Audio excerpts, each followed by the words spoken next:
Aku adalah umat pilihan. Aku adalah umat tebusan. Aku adalah anak raja. Sah-sah aja, boleh-boleh aja, nggak dilarang kok.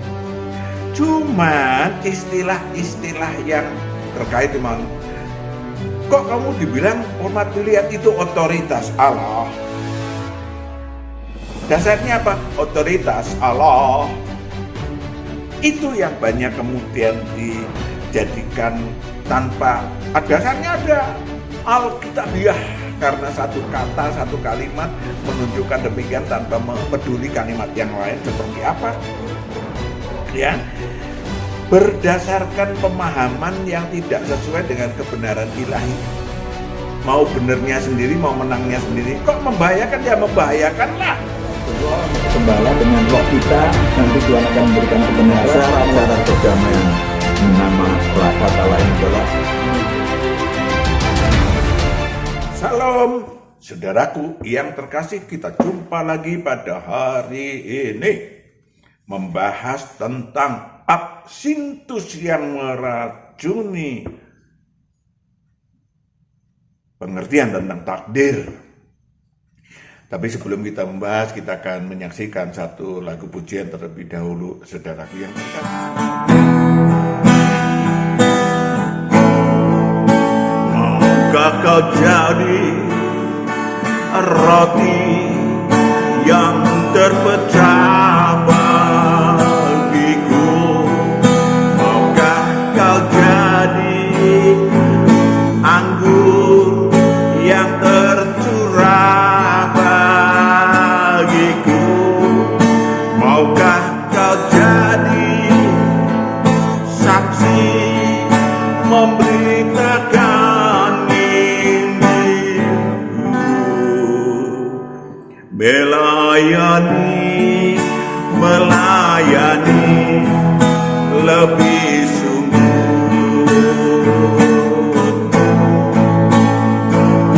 Mau jadi roti yang terpecah bagimu.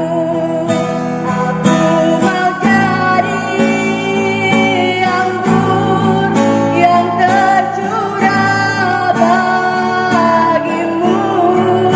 Aku mau jadi saksi memberitakan Injilmu, melayani, mengasihi lebih sungguh. Melayani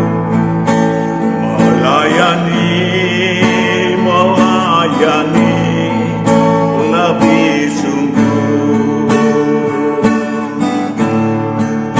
Melayani lebih sungguh. Tuhan lebih dulu melayani kepadaku, melayani lebih sungguh.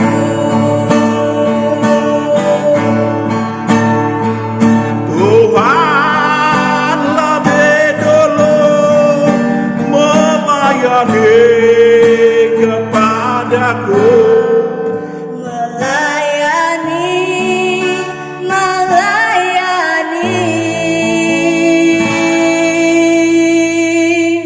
lebih sungguh.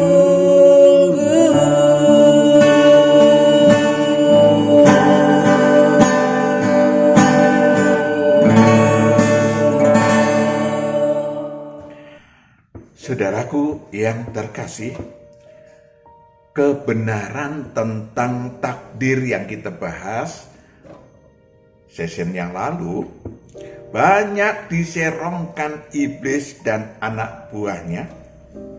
Racunnya disodorkan kepada manusia yang mau meminumnya dan sangat-sangat membahayakan roh si manusia. apalagi juga nyawa si manusia. Mari kita pahami kebenarannya untuk diberitakan, diterapkan dalam hidup kita, tanpa harus menghakimi kiri dan kanan. Amin. Absintus atau racun yang sangat mematikan. Absintus itu racun yang sangat mematikan dan mematikan roh orang, manusia, dan mematikan tubuh alamiah manusia. Yang pertama adalah subjektivitas. Ya. Di mana takdir malah memecah belah antar individu, antar kaum, antar suku, antar bangsa, antar religi atau agama, antar bahasa. Memang justru iblis mengambil damai sejahtera dan kemudian membuat agar manusia saling bentrok. Yang satu mengatakan, aku ditakdirkan demikian. Aku ditakdirkan demikian. Tapi mereka berantem. Padahal Allah nggak pernah membuat perpecahan. Yang membuat perpecahan adalah iblis. Mengambil damai sejahtera sehingga mereka manusia saling membunuh. Yang kedua adalah megalomani iman. Terkait ya. Aku adalah umat pilihan. Aku adalah umat tebusan. Aku adalah anak raja. Sah-sah aja, boleh-boleh aja, nggak dilarang kok. Cuman istilah-istilah yang terkait dengan kok kamu dibilang umat pilihan itu otoritas Allah. Dasarnya apa? Otoritas Allah. Itu yang banyak kemudian dijadikan tanpa dasarnya ada Alkitabiah. Karena satu kata, satu kalimat menunjukkan demikian tanpa peduli kalimat yang lain seperti apa. Ya. Berdasarkan pemahaman yang tidak sesuai dengan kebenaran ilahi. Mau benernya sendiri, mau menangnya sendiri. Kok membahayakan? Ya membahayakanlah. Kalau dirinya sendiri merasa bahwa umat pilihan Allah, anak raja, tapi malah berdosa, menjadi sandungan, dan merasa pasti masuk surga kelak. Tahu-tahu masuk alam mau, kelak habis kiamat masuk neraka. Kasihan kelinci terdesak. Saudaraku yang kukasih, okelah, Anda umat pilihan, ngaku umat pilihan, entah apa alasannya Allah memilih Anda. Boleh aja, tapi tentu ada tanggung jawabnya dong sebagai umat pilihan. Iya kan? Itu dia. Bahwa saya harus jadi orang baik, saya harus mengasihi manusia lain, saya bla bla bla bla. Betul? Yang kedua, tadi subjektivitas yang pertama. Yang kedua adalah pemahaman yang keliru tentang Allah. Ya, Allah ditakdirkan begini bla bla bla bla, masih terkait ya dengan yang tadi kita sampaikan. Allah dianggap sebagai dalam segala nasib buruk. Ya, saya ditakdirkan cacat. Saya ditakdirkan mati muda. Saya ditakdirkan bla bla bla bla bla, yang negatif-negatif itu karena Allah. Andai orang itu kemudian menerima dengan rela, tulus, ikhlas, seumur hidup, baguslah. Ya. Tetapi tidak banyak yang demikian. Kebanyakan mereka komplain, kok begitu sih? Saudaraku yang kekasih, kok Allah itu jahat ya? Padahal maha baik, kemahaannya diadu domba. Diambil yang untung buat diri sendiri. Allah itu maha kasih. Buktinya saya dikasih kekayaan. Tapi ketika sakit masuk ini, mana Tuhan kok saya enggak berdosa kok jadi saya begini. Bahaya kan? Bahaya nggak? Bahaya. Nah, Allah itu memiliki seperti tubuh, jiwa, dan roh kita, roh, tubuh, dan jiwa kita, kesatuan Allah Tritunggal, Maha Sistem. Ada yang disebut sebagai pengetahuan baik dan pengetahuan jahat. Allah itu manusia adalah makhluk dinamis, berkehendak. Allah juga super dinamis. Maka saudaraku yang kekasih, Allah kebanyakan jadi kambing hitam. Maaf, tanda kutip. Ayub 3 ayat 10-16.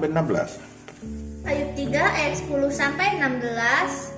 Karena tidak ditutupnya pintu kandungan ibuku dan tidak disembunyikannya kesusahan dari mataku. Allah kok malah membuat saya lahir. Lanjut. Mengapa aku tidak mati waktu aku lahir? Kenapa aku tidak mati? Karena keliru tuh. Allah membuat seseorang keguguran, sementara dia nggak keguguran lalu komplain juga. Maaf, Ayub juga yang orang yang super baik dapat kemudian karena nggak tahu tentang takdir, demikian terjadi. Lanjut dulu. Atau binasa waktu aku keluar dari kandungan? Mengapa pangkuan menerima aku? Mengapa ada buah dada sehingga aku dapat menyusu? Jikalau tidak, aku sekarang berbaring dan tenang. Salah. Allah itu salah gimana sih? Bodoh sekali sih membuat ibuku memiliki buah dada sehingga aku harus dapat menyusui. Allah salah lagi ya. Kambing hitam Allah. Yang terjadi banyak manusia demikian. Lanjut. Aku tertidur dan mendapat istirahat bersama-sama raja-raja dan penasihat-penasihat di bumi. Kalau saya keguguran dulu kan nggak perlu kayak gini, ya kan? Salah lagi Allah. Oke, lanjutnya baca sendiri. Memandang Allah yang hitam putih, black and white. Sebetulnya yang black and white memang otaknya dia, ya, otaknya dia, pikiran dia yang black and white. Allah yang mati, Allah yang makhluk statis, Allah yang bodoh tadi, ya kan? Yang berlawanan dengan pengetahuan roh saya dan roh saudara itu makhluk yang luar biasa baik. Roh saya dan roh saudara di surga kekal itu begini, ya kan? Mau menyembah Allah, setiap dibilang makhluk surgawi menyanyikan dan seterusnya, udah kita baca. Makhluk yang super baik. Kok di sini kedodoran begitu? Kok di sini amburadul? Tentu saja karena tidak memakai rohnya, tetapi memakai akal dan pikiran yang sudah dikotori absentus. Yang ketiga adalah ketidakpedulian, kemasabodohan pada teriakan hati nurani kita. Ya, bahwa saya dan saudara adalah manusia yang ternyata bisa mati kapan saja, di mana saja. Saya dan saudara memiliki waktu yang bisa tiba-tiba hilang, loss, habis meninggal. Dan tidak bawa apa-apa, sampean kaya, sampean hebat, sampean oknum pejabat, mati ya wis, habis. Lahir juga enggak bawa, anaknya raja juga keluar dari perut itu telanjang. Enggak ada terus anaknya raja keluar rantingnya sekilo, enggak ada. Repot malah, ya kan, ngelahirin anting ini malah repot, ketinggalan di perut, ya kan. Artinya saya dan saudara sadar, harusnya sadar manusia. Kita keluar lahir nggak bawa apa-apa, mati nggak bawa apa-apa, iya kan? Maka namanya sadar manusia. Lalu kesadaran naik lagi bahwa kita beda dengan binatang. Binatang hidup untuk makan. Binatang adalah simulasi daripada makhluk-makhluk yang kelak diperintah oleh anak-anak Allah, oleh kalian, roh kalian kalau kembali ke surga kekal akan maka dimulai untuk memahami. Ya, ada simulasi semut, ada gajah dan lain yang bermiliar jumlahnya, berjuta-juta jenisnya. Ya kan? Aneh enggak sih sebetulnya kalau kita mau belajar terbengong-bengong, saudara? Ulet yang menakutkan suatu saat menjadi entung bahasa Inggrisnya, bahasa Jawanya. Dan kemudian menjadi kupu-kupu yang indah, bisa terbang. Ulet nggak bisa terbang. Aneh kan? Satu contoh aja. Jadi kita bisa melihat, oh, roh saya dan roh saudara memiliki apa yang disebut hati nurani. Yang disebut kita tahu, oh, sesuatu yang Sang Maha Pencipta. Anjing saya ngelihat ulet juga dimatiin. Kupu-kupu lewat depan mulutnya juga digigit. Ya nggak peduli. Ya kan? Saudaraku yang kekasih, kalau kita miliki roh, tubuh, dan jiwa. Tiga ya. Saudaraku yang kekasih, kita harus memiliki apa yang disebut peduli pada roh kita dengan sadar jati diri. Kita berpikir karena kita punya pikiran. Kita kemudian memandang ke yang tidak kelihatan. Kita memakai akal kita, kalau mau memakai akal kita dibantu oleh hati nurani kita, roh kita, dan mempertanyakan sangkan paraning dumadi. Dari mana roh saya datang? Kemana kelak kalau sudah mati?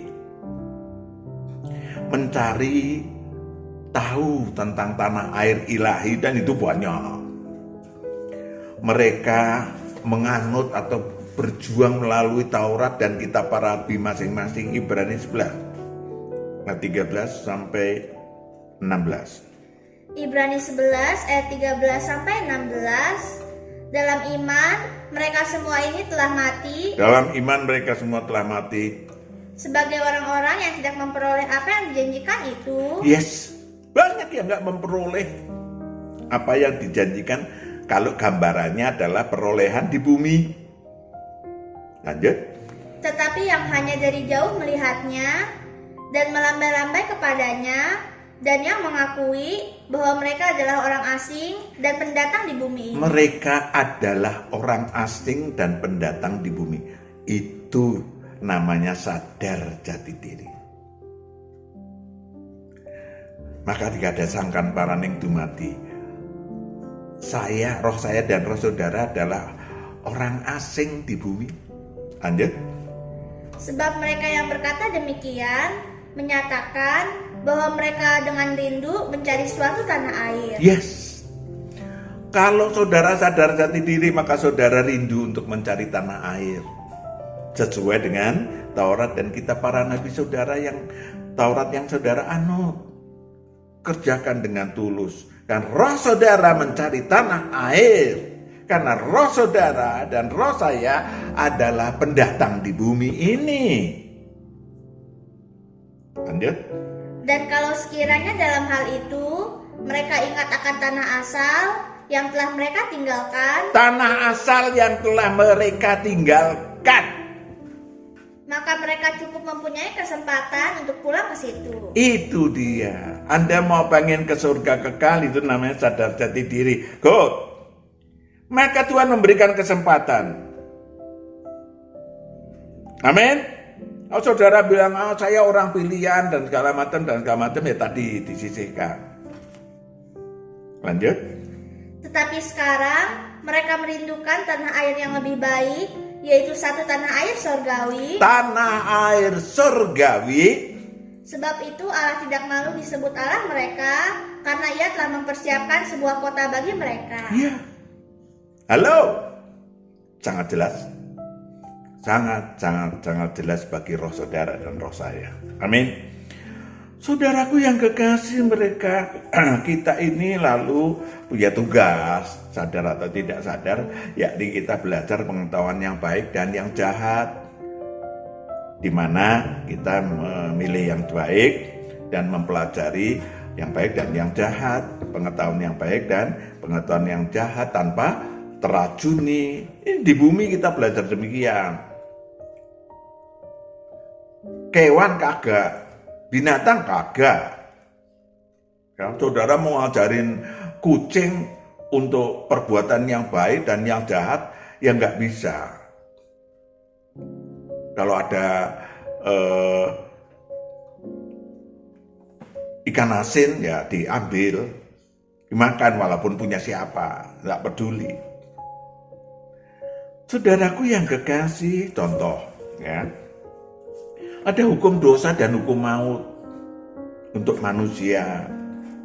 Ada suara hati ingin menemui yang memimpin kita turun ke bumi. Halo. Contohnya adalah orang-orang Majus 2000 tahun yang lalu yang mencari sang anak domba, mencari sang Kristus, memakai mobil Mercy belum ada mobil, memakai naiknya unta sampai beratus kilometer, ketemu secara pandang mata adanya di kandang domba. Wes nggak mungkin kalau raja itu kayak gitu. Kalau kita ditinggalin keliru, mungkin yang disembah, yang dikasihi harta Herodes. Tapi hati nurani mereka tidak. Orang Majus, orang baik itu akan kemudian datang menyembah sang anak domba dalam bentuk bayi. Mempersembahkan mur, emas, dan kemenyan. Lambang-lambang dari keharuman memuliakan Tuhan. Yang terakhir adalah sadar ilahi.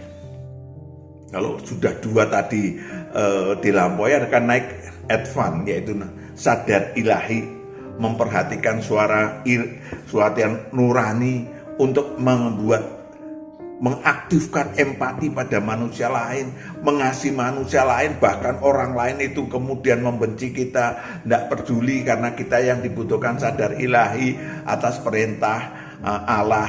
Bahkan ada upahnya, Lukas 6 ayat 35. Lukas 6 ayat 35.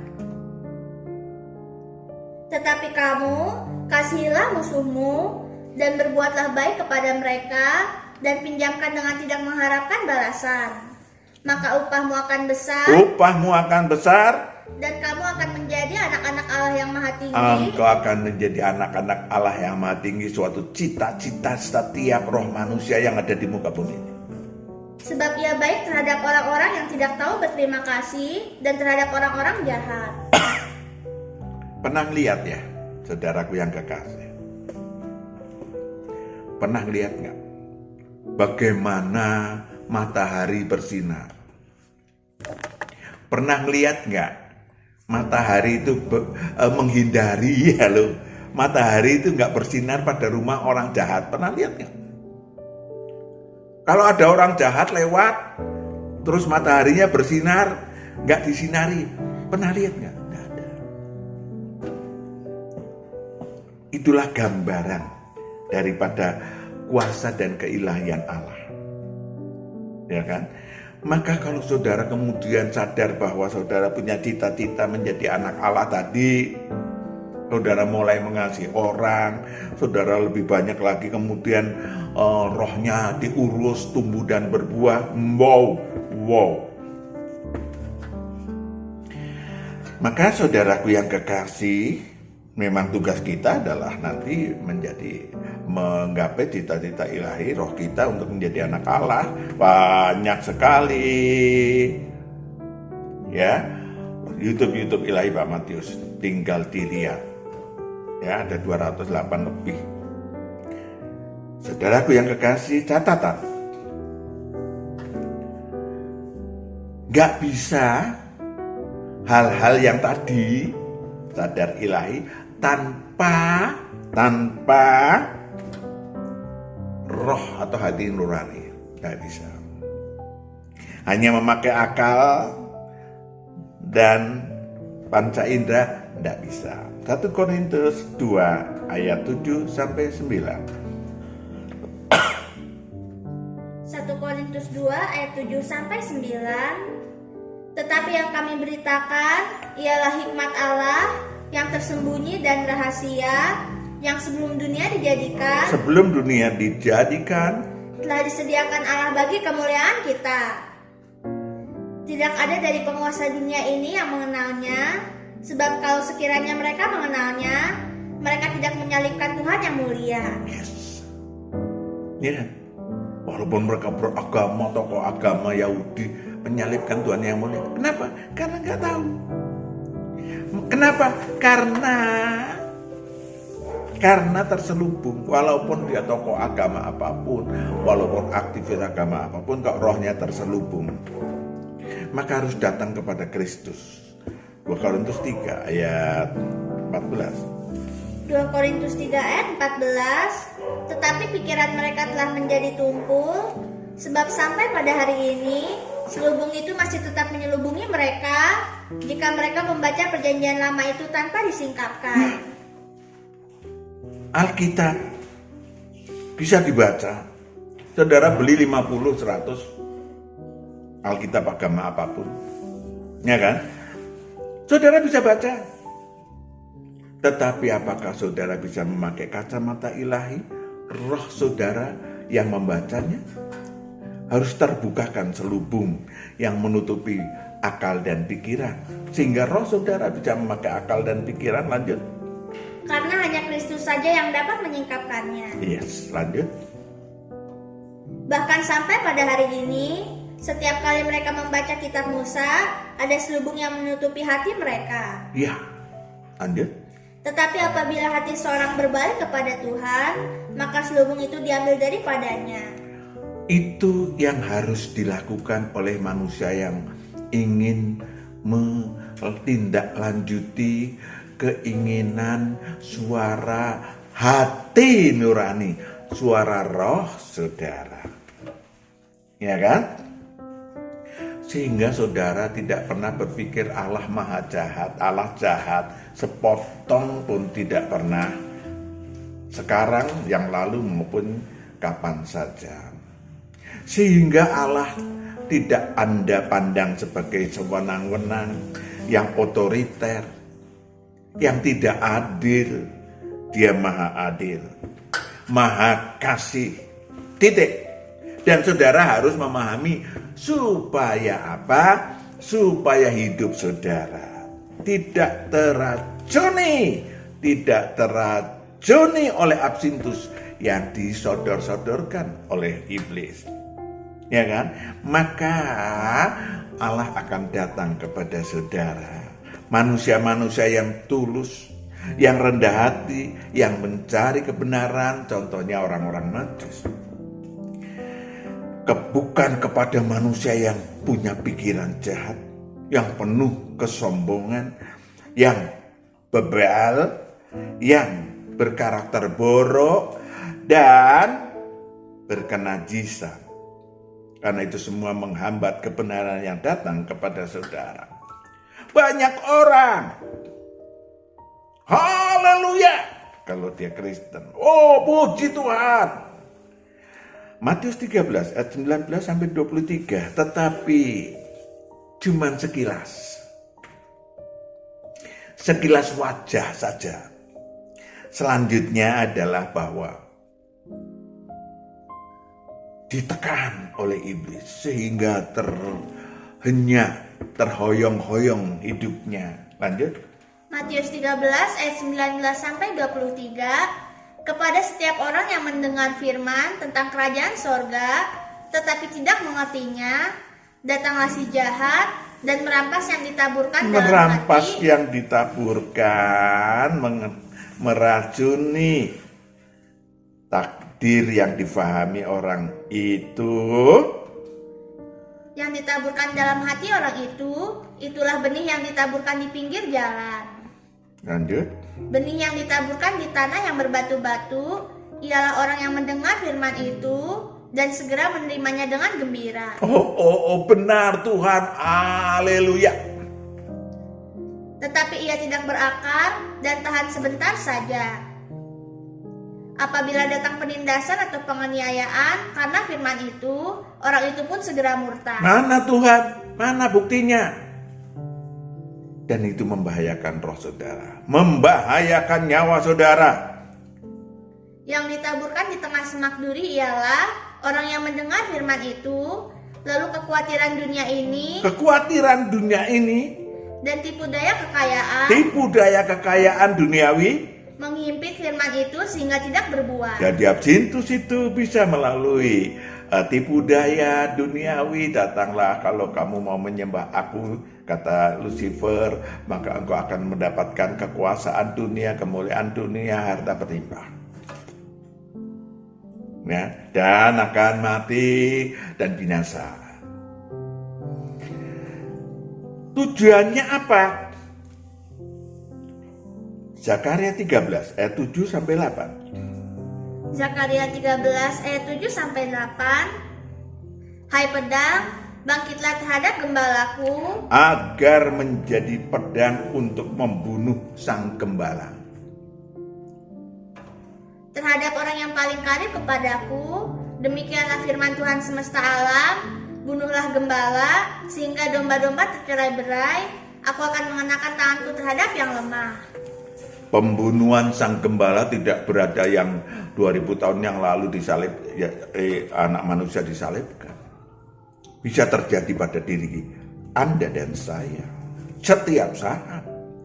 Walaupun sudah 2000 tahun yang lalu anak manusia mati. Ya kan? Tapi membunuhnya gimana? Membunuhnya mana? Engkau katanya begini. Katanya engkau maha baik. Ya kan? Bukan begini, tapi begono. Ke atas. Lanjut. Maka di seluruh negeri demikianlah firman Tuhan. Yes. 2/3 daripadanya 2/3 atau 666/1000 akan dilenyapkan. Mengerikan kan? Mengerikan. Mati binasa, tetapi 1/3 daripadanya akan tinggal hidup. Jadi saudara tinggal milih 2/3 seperti masuk ke neraka kekal kelak atau 1/3. Kalau saudara mau 1/3, maka mari memilih takdir yang 1/3, yakni 9. Aku akan menaruh yang 1/3 itu dalam api dan akan memurnikan mereka seperti orang memurnikan perak. Yes. Aku akan menguji mereka seperti orang menguji emas. Yes. Mereka akan memanggil namaku. Mereka akan memanggil namaku. Dan aku akan menjawab mereka. Aku akan menjawab mereka. Aku akan berkata, mereka adalah umatku. Mereka adalah umatku. Dan mereka akan menjawab, Tuhan adalah Allahku. Engkau adalah Allahku. Amin. Siap. Mari kita berdoa. Bapa, kami serahkan anak-anakmu yang menyaksikan kebenaran ilahi melalui YouTube ilahi ini. Engkau yang memberkati, memeteraikan kata dan kalimat yang engkau inginkan dinyatakan dalam hati nurani anak-anakmu. Engkau yang mengelola anak-anakmu, mengembalakan anak-anakmu, melindungi dari yang jahat, kecelakaan musibah apapun. Bersama keluarganya kami serahkan. Dalam nama Yesus Kristus kami telah berdoa mengucap syukur. Haleluya, amin. Tuhan berkati. Shalom.